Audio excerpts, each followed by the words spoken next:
Last year, I decided to take my oldest daughter skiing. I'd been a few times early in my life, but not as much as an adult. But living in Wisconsin, it had been on my mind for a while to pick up again.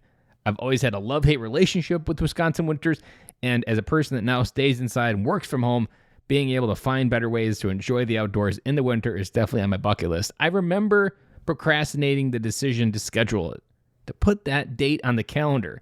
My daughter would routinely ask, "Dad, have you scheduled it yet?" I'm like, "No, not yet." Life felt hectic and overwhelming back then, and I was still getting my sea legs on trying to find balance as an entrepreneur family man. But I got it on the calendar for the end of February. I thought to myself, what could go wrong? It's still winter in February, right? Well, that year, the snow really started to melt fast the week before we had planned to start going.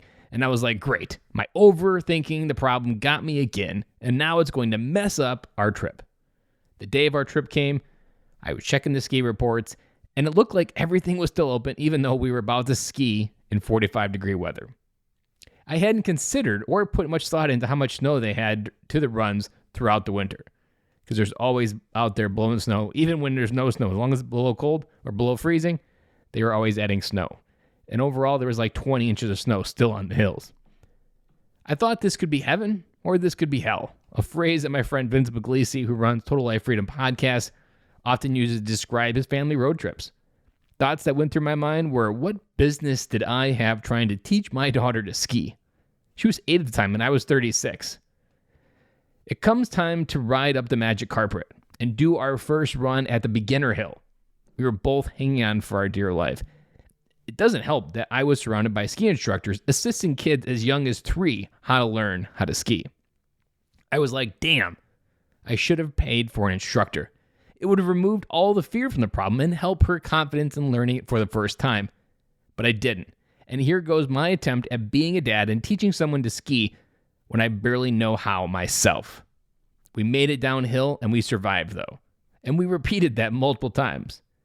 Throughout the day, we even dared to try one of the bigger hills. My daughter was doing great, even though I am losing my mind trying to keep myself from going into the trees and keeping my daughter in the direction of actually going downhill. You also have to visualize that you're surrounded by kids who are 4 and 5 doing ski jumps. Something that I couldn't even imagine doing when I'm barely making it down the hill. It made me realize in this moment how unhealthy the relationship with fear I had was growing up and still had as an adult. And a simple analogy is that when you get those skis moving, they keep moving. And it's up to you to keep going. You don't really have much control other than pointing the skis in the right direction and maybe having some control over the speed. But man, those bigger hills, you're pretty much committed to going down once you get started. Unfortunately, life is often just like those skis.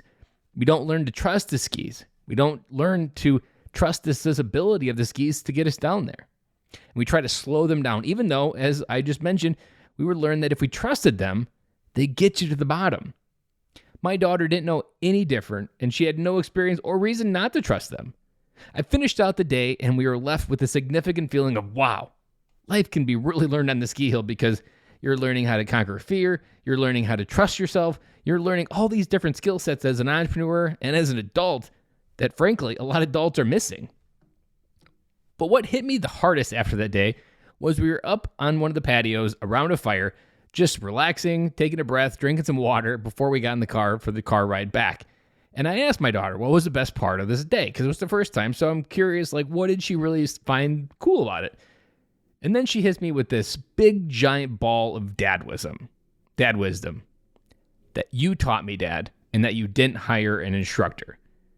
I was like, man, if that is not the lesson that I was missing in this entire thing, and then my daughter just gave it and smacked it right in my face, it magnified that feeling that kids don't care that we know everything or have all the answers.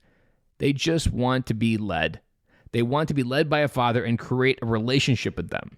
It also gave me the courage and willingness to try more, be okay with failure, and not know how to get started. It reminded me of some advice I received a few years ago. Suspend the need to know how. Kids just want us to show up and be dad. It may feel like we are in an impossible situation with not knowing the answers, but we need to remember that if we are not growing, if we are not inviting more life into our life, learning where we could go, they won't learn how to do it for themselves. To say this change was overnight in my thinking would not be true. It started over 4 years prior, and it didn't happen on my own. I had to let go of my own lone wolf mindset and learn to say, first, I am not okay, something we've delved into on the podcast here. And the next 3 hardest words, I need help.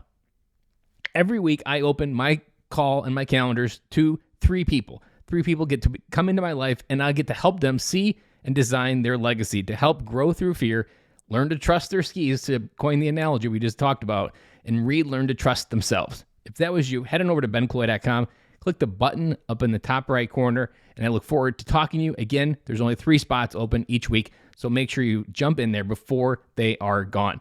Guys, have an amazing day, and I'll be back again with you guys tomorrow.